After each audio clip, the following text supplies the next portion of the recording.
The beast. Now, I hear a lot of people saying that the beast is a man. The beast is not a man. The Antichrist is a man. The beast is a group of 7 nations with 10 leaders and collectively referred to as the beast. The beast has a navy, okay? Revelation chapter 13, I saw a beast coming out of the sea. That's a navy, folks. He had 10 horns, that's 10 leaders.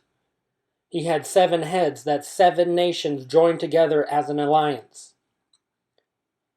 10 crowns, there's a meaning to that. That's 10 kings. What they're going to do is, they're not kings before. There comes a time, Kim Jong-un, is he a king? Well, in his own country, yes. But not a king over the whole world. As a matter of fact, he can't really do anything he wants. The day is coming when he'll be able to go to Hawaii if he wants. In other words, he's going to come to a place of more freedom.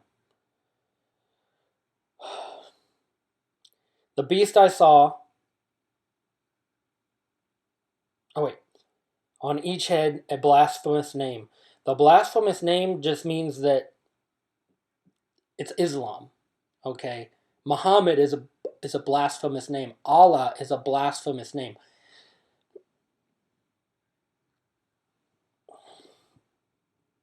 The beast I saw resembled a leopard. Now, a leopard is spotted. That means Islam. That's your factions of Islam. But had feet like those of a bear. That's Russian infantry.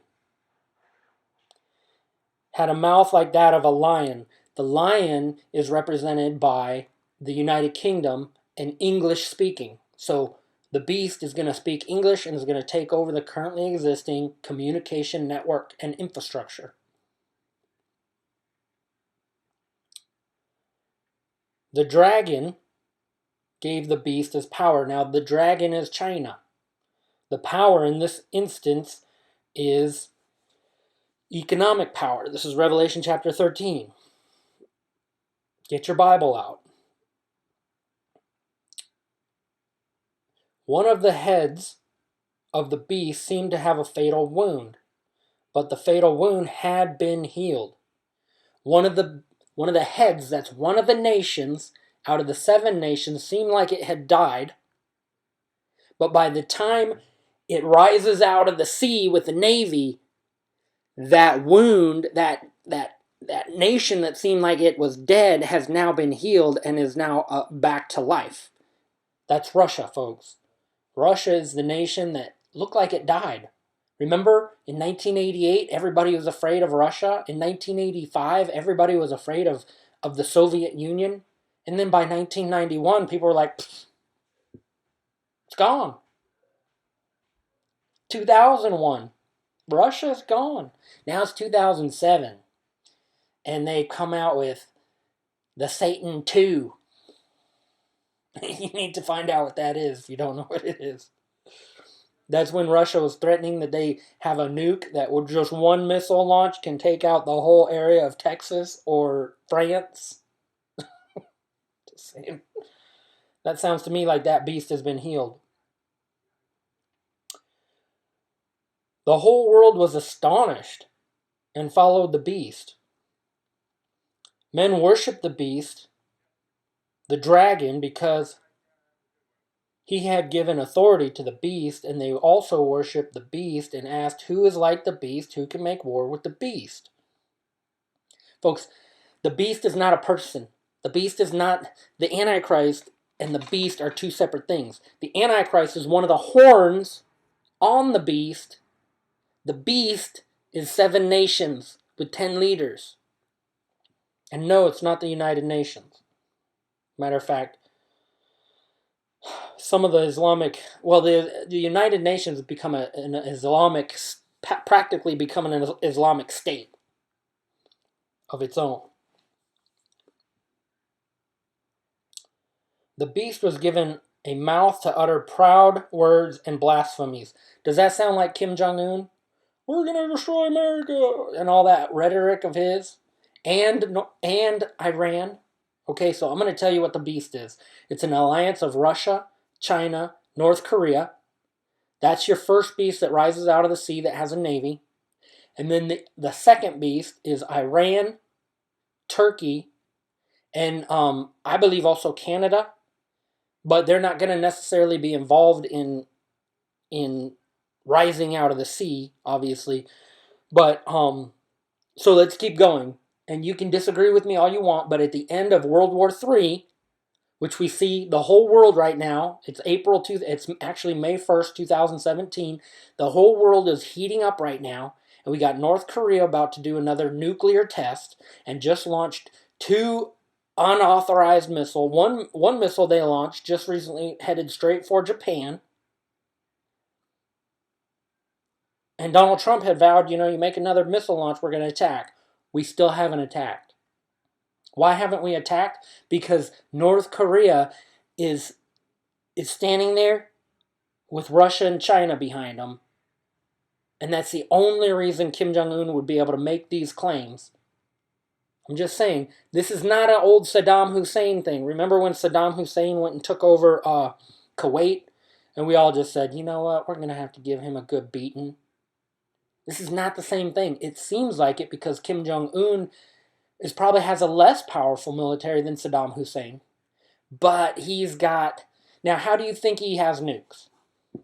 How could a country like that get nuclear as quickly as he got? As quickly as North Korea? Because they're getting supplies from Russia and China. The whole thing, it's basically... North Korea is basically an extension of Russia and China. That's why we haven't already gone in there and dismantled them. And the same is true with Iran. Remember, for 8 years, Obama was on that side.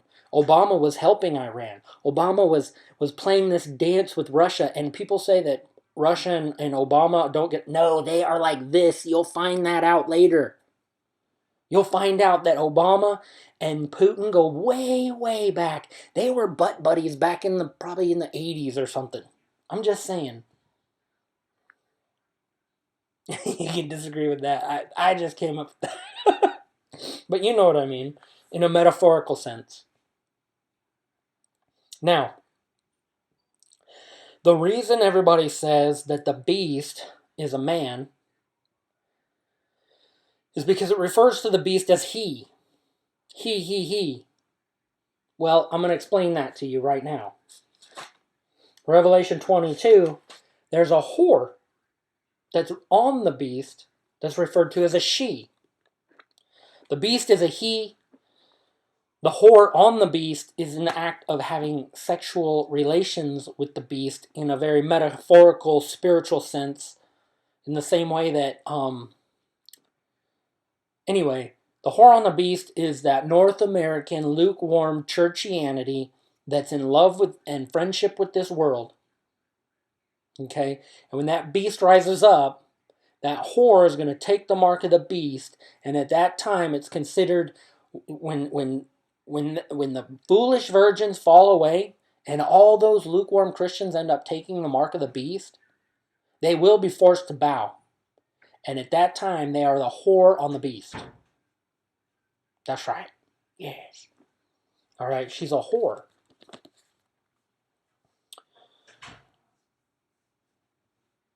Now, I saw another beast coming out of the earth. This is your Islamic side. So the beast that rises out of the sea is your Russia, China, and North Korea. That's your Navy side. And then in Revelation 13:11, it starts to talk about a second beast that rises out of the earth. That's your Islamic side. Now, it has 2 horns like a lamb. All right, so that means it had 2 of the leaders. Okay, that's very important you understand that. 2 of the leaders come out of this. Probably one of them is Obama. Speaks like a dragon. Exercises all the authority of the first beast. May the earth and its inhabitants worship the first beast, whose fatal wound had been healed. And he performed great miraculous signs, even causing fire to come down from heaven in full view of men. That right there, a lot of people think it's some sort of miracle. Listen, That could be some sort of nuclear strike. That could be some sort of bombing. That could be anything. That's not necessarily a magical sign. Okay? Because of the signs he was given power to do on behalf of the first beast, he deceived the inhabitants of the earth. He ordered them to set up an image in honor of the beast who was wounded by the sword and yet lived. All right, so there's a beast that's wounded by the sword. He was given power to give breath to the image of the first beast so that it could speak and cause all who refused to worship the image to be killed. He also forced everyone, small and great, rich and poor, free and slave. Now, some of this stuff doesn't make sense right now. But when it comes to pass, you'll be able to look back and say, oh, now it all makes sense. He said, I think you're wrong about the first beast being Russia, China, and Iran, and North Korea. And I think you're wrong about the second beast rising out of the earth being part of Islam and the Islamic side of the beast. Well, you haven't seen it come to pass yet. Wait till it comes to pass, then tell me. I'm just saying. So we see here in Revelation chapter 13, doesn't say anything about the capturing away or anybody being raptured, but it basically goes through the whole scenario of the beast rising up and taking power and control. That's what Revelation chapter 13 is about. It's about the beast, the Antichrist system, rising up. The first beast rises out of the sea. The second beast rises out of the earth, sets up an image, and then forces everyone to worship the beast and take a mark. And then at the end of it, it says, if anyone has insight, let him calculate the number of the beast, for it is man's number. His number is 666. Now that's why people say, oh, the beast is the Antichrist. It's not. The Antichrist is one of the 10 horns on the beast. The beast is an alliance of 7 nations with 10 leaders. And one of them is like a lamb. That's your religion right there. Revelation 11, the second beast that rises out of the earth has 2 horns like a lamb, meaning 2 leaders are going to come out of one of the heads. Okay? So if there's 7 heads, but 10 horns, that means that 2 of the heads or 3 of the heads have to have 2 horns. All right? Well, this is telling you that so how can there be 7 heads and 10 horns? If there was 7 heads and 14 horns, that means that each head would have 2 horns. In other words, each nation would have 2 leaders coming out of it.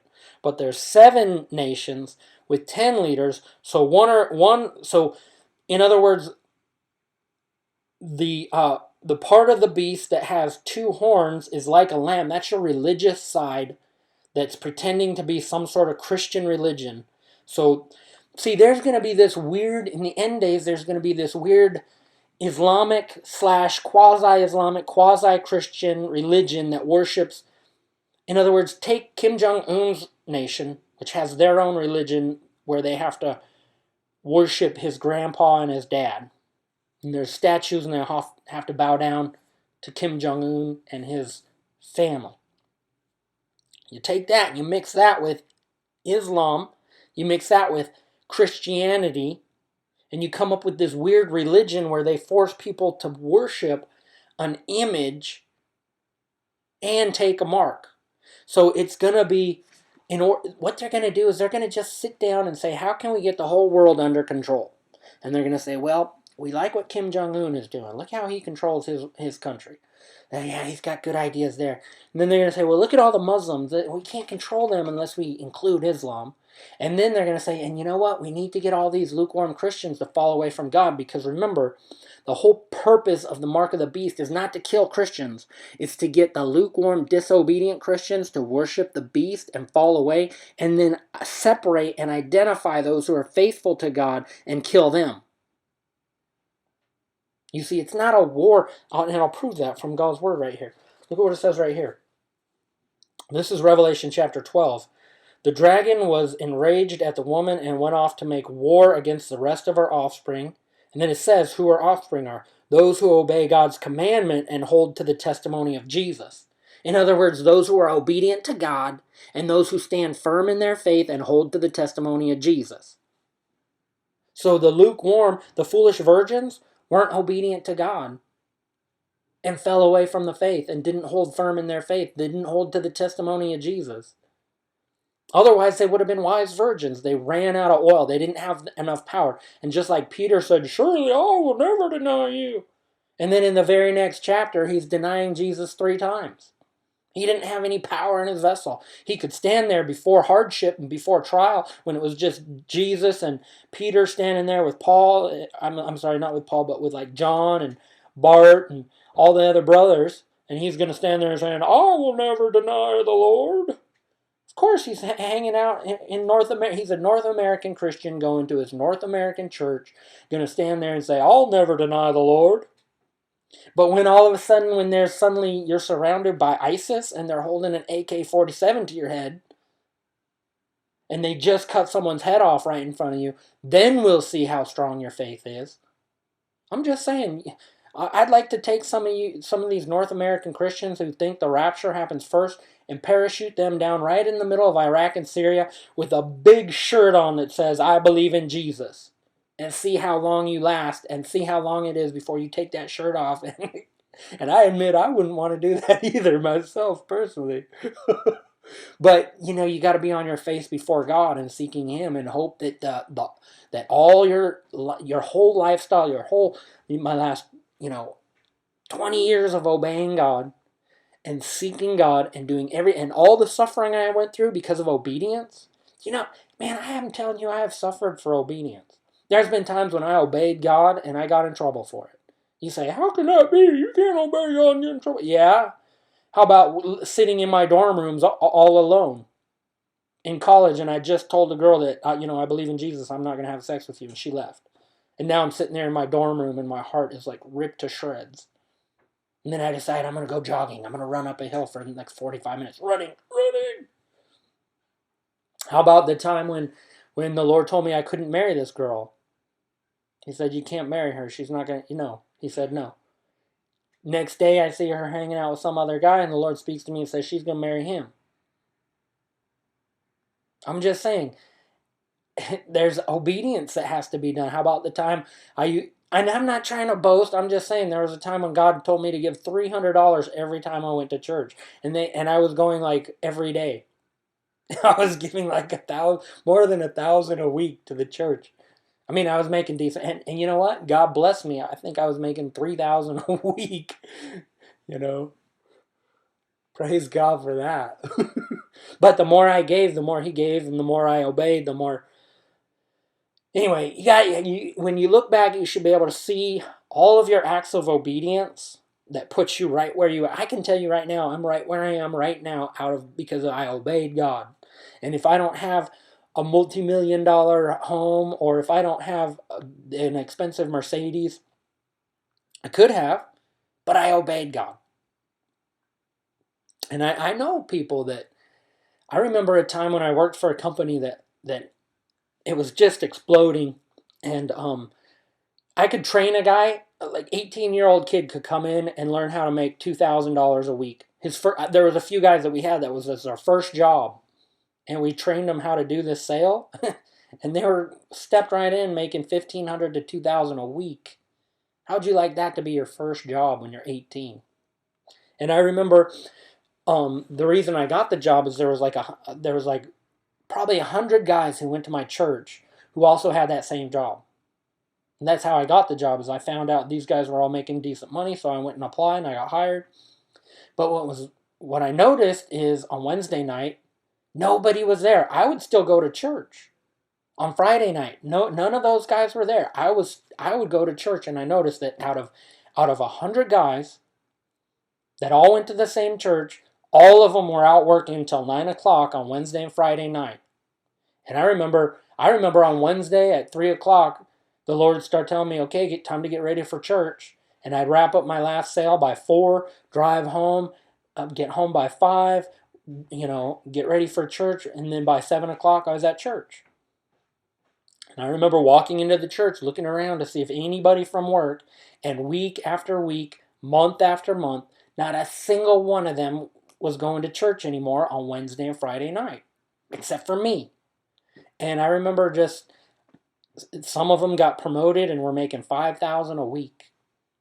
Some of them on Wednesday and Friday night would make $1,000. Well, no, maybe like $800 was something you could make making sales in that position. And I remember the Lord would bless me. I'd make $400 before 5 o'clock sometimes.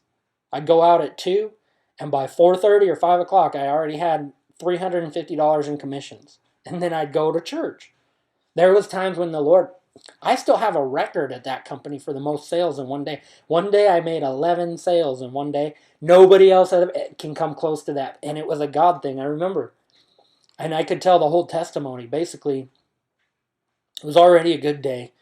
And I already had 7 sales. And then it was about 8:15 at night. And I have 45 minutes before the call center closed. And at 9 o'clock, I couldn't make any more sales. So I just prayed and said, okay, God, I guess I'll just keep working until 9. And I had time to make one more sale. In the last 45 minutes, I made 4 sales.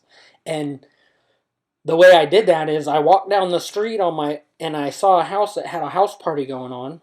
And I went up to them and I said, hey, I got a product you guys might be interested in. And this whole group of people, they all got quiet. And I gave a presentation. I made 2 sales. And then it was like 8:45. I had 15 minutes before the call center closes. And I remember I walked down the street and I walked past like 4 or 5 houses, and the Holy Spirit led me to this one particular house, right? So I knocked on the door, and it was a couple, and they invited me in, and I gave them my presentation, and the guy said, yeah, I want it. I'll take it. And I said, great. So I signed him up, right? And while I'm signing him up, the lady says, I'll take it too. Now, I thought it was a husband and wife, but it turns out they were neighbors. She lived down the street. So in the last 45 minutes, I made 4 sales. Now, most salespeople make 4 sales all night. Like 3, the average salesperson was doing 3 to 4 sales a day. I did 11 in one day, and no sandbagging. All right, so sandbagging is where you work all week, like you work on Monday, Tuesday, and Wednesday, and you only turn in like 2 sales even though you made 3 on one day. You turn in 3 sales even though you made 4, and then on Friday you turn in 12 sales and say, I made 12 sales today. No sandbagging. I made 11 sales in one day, and that's God because of obedience. And because of that, I could go to church I was making, basically, anyway, the point is, when you obey God, I don't even know why I got off into that.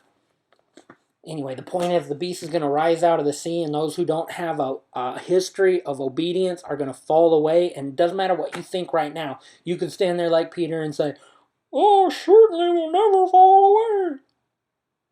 But when you're faced with an actual ISIS guy who just beheaded your neighbor right in front of you, and now they're coming at you with the knife, and they're going to hold that knife to your throat and say, okay, now. And we'll see what you do. And it's at that time that you realize, that's when the foolish virgins realize they don't have enough oil in their vessel. When you see people in your street, in your neighborhood being killed for their faith, and you're so terrified that you know you don't have the power to stand firm in your faith. I'm just saying. Trying to help some people here, end up just sitting here talking about myself. But look at, the point is, Jesus is Lord, time is running out, you got to get your heart right with God. How's that?